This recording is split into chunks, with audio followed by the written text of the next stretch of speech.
Beneath the gentle hush of the past, welcome, dear friends, to another evening in the enchanted realm of quality silent films, where shadows on the screen still carry the magic of early Hollywood and every frame feels like a message carried across the years.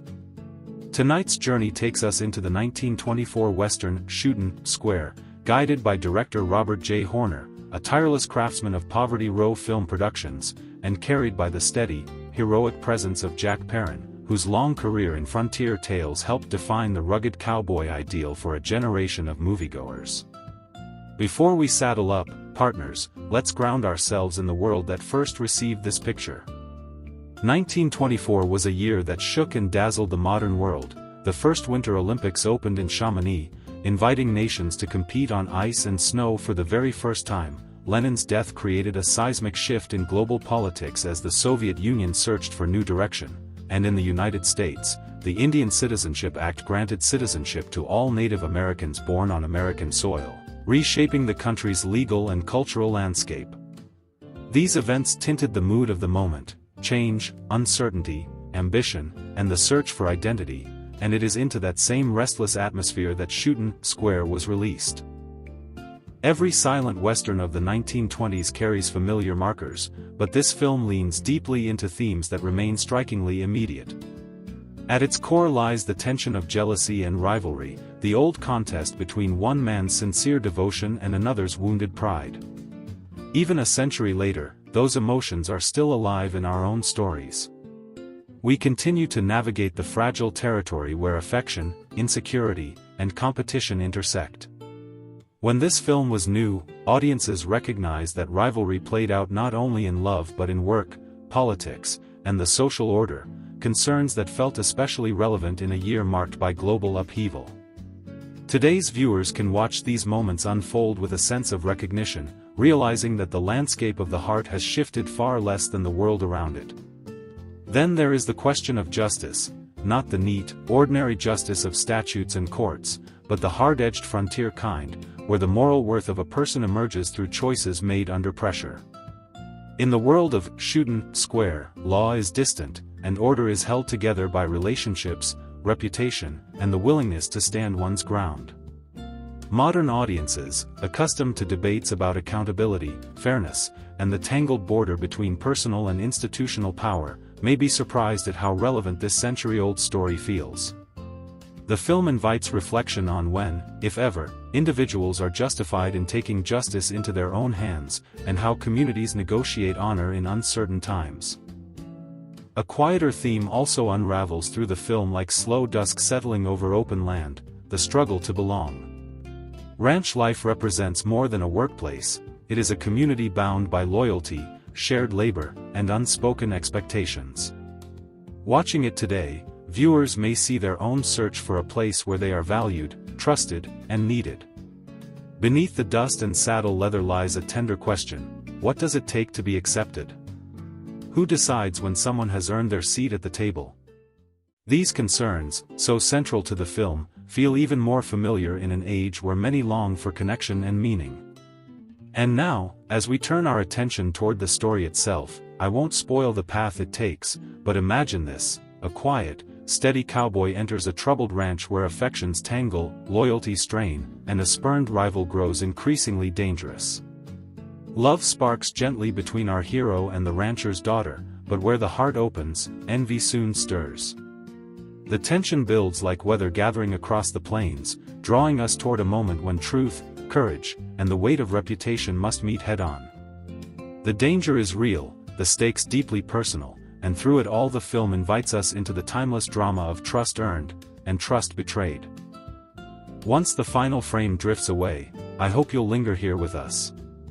After the film, we'll explore its cast, its production, its themes, and the world that shaped it. Each detail adds texture to what you're about to see, transforming a simple western into a window on the hopes, anxieties, and artistry of its age. So settle in, breathe with the rhythm of the imagined projector, and let yourself slip for a moment into 1924. May this viewing draw you closer to the era that created it, and may the story ahead ride into your imagination with all the grace and grit of the silent frontier. Enjoy Shootin, Square, and let the past speak to you in its own quiet, powerful voice.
When the final frames fade and the projector rests, Shootin, Square, leaves behind a landscape draped in twilight, dust stirring on empty trails, lingering forms of heartbreak and bitter justice hanging heavy in the air. There is a quiet ache in the silence that follows, not triumph, but a hard-won steadiness, a sense that right and wrong have been weighed under harsh sun and prairie wind.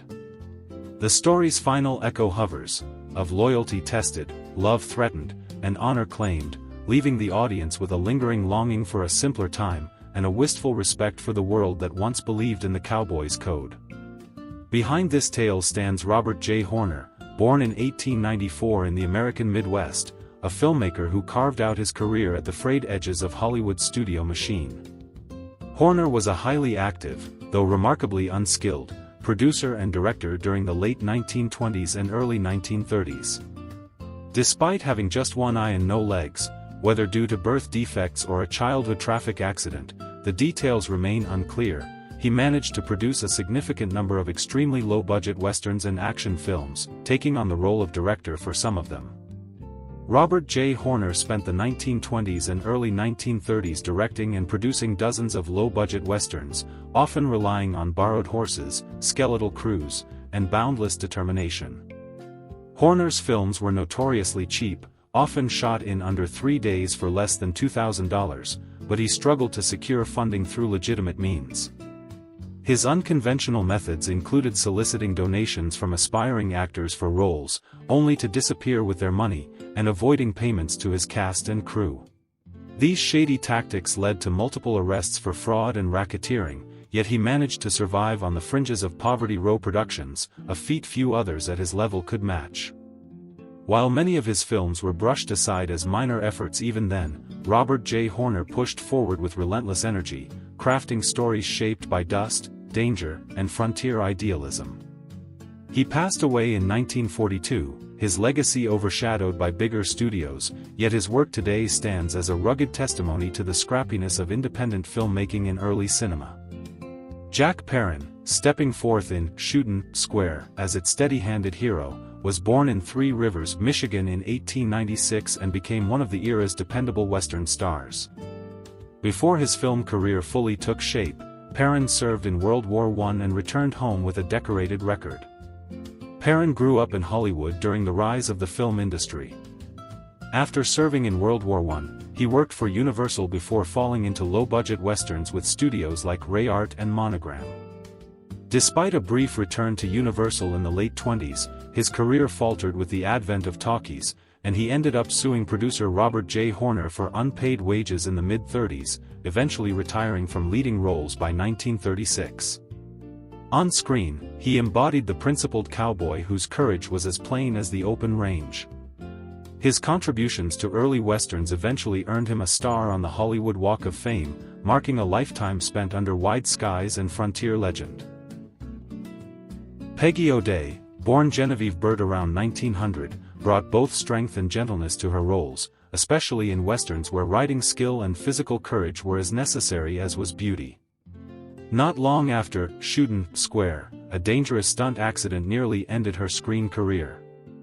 But O'Day reinvented herself behind the camera, first as a film editor and later in foreign distribution roles at major studios. The trajectory of her film career reflects the resilience and adaptability required of women in early Hollywood, where opportunity was often unpredictable and reinvention became a quiet form of survival. The supporting cast carries with them a constellation of stories tucked into Hollywood's margins. Bud Osborne, once a real-life stagecoach driver who roamed the genuine frontier, transformed his authentic grit into one of the longest-running careers in B-westerns and television. With appearances numbering into the hundreds, he became a familiar presence across decades of film. His work on Shootin, Square represents just one stepping stone in a vast career marked by stamina and sheer tenacity. Horace B. Carpenter had already become a seasoned screen veteran by 1924, with a career stretching back to the very dawn of movie storytelling. Known for playing stern sheriffs, weathered patriarchs, or gruff authority figures, he also directed several small productions of his own during the 1910s. His performance in this film offered audiences the comfort of a recognizable face, someone who seemed carved out of the Western's raw timber. Milburn Moranti, credited here simply as Milburn, occupied a unique niche in early cinema. He acted, applied makeup, and occasionally handled technical jobs behind the camera. His versatility allowed him to straddle the line between on-screen performer and behind-the-scenes craftsman. Though his presence in Shootin' Square may have seemed minor, he later contributed significantly to early sound productions, adapting quickly as Hollywood transitioned to new technology. The production of Shootin' Square reflected the quick-turn, resourceful spirit of independent filmmaking in the 1920s. With a bare-bones budget typical of Poverty Row productions, the crew relied on outdoor locations, reused props, and an ensemble of actors accustomed to tough schedules. Shoots often stretched long into dusty evenings, punctuated by unpredictable weather and a constant race against time. Horner was known for completing films in mere days, working with actors who understood the unspoken rule: keep moving, keep shooting, and trust experience more than luxury. Publicity for the film was minimal, and distribution favored rural theaters and small circuits rather than glittering premieres. What the film lacked in polish, it made up for in raw, unvarnished mood. Shootin' Square emerged in a period when America was holding tightly to the myth of the frontier even as it embraced modernity. In 1924, the world was still reshaping itself after war, borders shifted, identities evolved, and societies grappled with new definitions of justice and belonging. The film offered audiences a place where moral lines seemed clearer, where justice did not require paperwork, and where the courage of one individual could alter the fate of a community. Today, the film's themes, rivalry, jealousy, redemption, self-made justice, and the longing for a place to belong, still carry meaning. Even in modern debates about authority, fairness, and personal responsibility, the old frontier questions remain close at hand. As for reception, Shootin' Square arrived quietly and left quietly. There are no surviving reviews from major newspapers, no trade paper accolades, no fan magazine chatter to preserve its place in cultural memory. Like many independent westerns of its day, it passed through small-town theaters as routine entertainment, enjoyed and forgotten, a product of an industry turning out hundreds of similar films each year. Over time, as sound technology swept the industry forward, the film slipped into near-total obscurity. Today it survives only in scattered references and occasional collector editions on home video, often sourced from worn prints of uncertain lineage. No major archive has announced the preservation of a complete 35mm copy, and the film remains largely absent from restoration catalogs. Scholars acknowledge it primarily as part of the broader tapestry of low-budget Western filmmaking, a document of its era's working conditions, habits, and ambitions. Yet the film holds a few intriguing curiosities. Some sources state Horner may have suffered from a serious physical disability, losing lower limbs or an eye, which might explain his drive to finish films with feverish speed. The evidence remains cloudy, but the rumor adds a human layer to his reputation as a driven, sometimes uncompromising figure. Silent film commentators have also noted that certain scenes reflect cultural attitudes of the time that modern viewers may find troubling, an important reminder of the biases woven into early genre films. And the careers of its cast reveal that Shootin' Square acted as a turning point for several of them, pushing some toward behind-the-scenes roles and setting others on paths that would last into the television age. Despite its humble origins, Shootin' Square offers a rare glimpse into a transitional moment in American storytelling, a world-straddling nostalgia and the rapid changes of modern life. Watching it today can feel like stepping into an old barn loft, slightly creaky, full of dust, yet alive with memories and echoes waiting to be uncovered. And, for a silent film, the gunfights were surprisingly loud in the imagination. In Shootin' Square, justice moves fast, mostly because nobody wanted to reshoot that horseback chase, especially that cheapskate director. Thank you for joining us on this journey. I hope this look into Shootin' Square, its grit, its personalities, its place in early cinema, leaves you with something stirring to think about. Join us again at Quality Silent Films for more stories from the birth of motion pictures, presented with history, perspective, and a touch of showmanship. Until next time. May your projector run smooth, your reels behave, and may your horses stay exactly where you tied them, no unexpected galloping off into the sunset.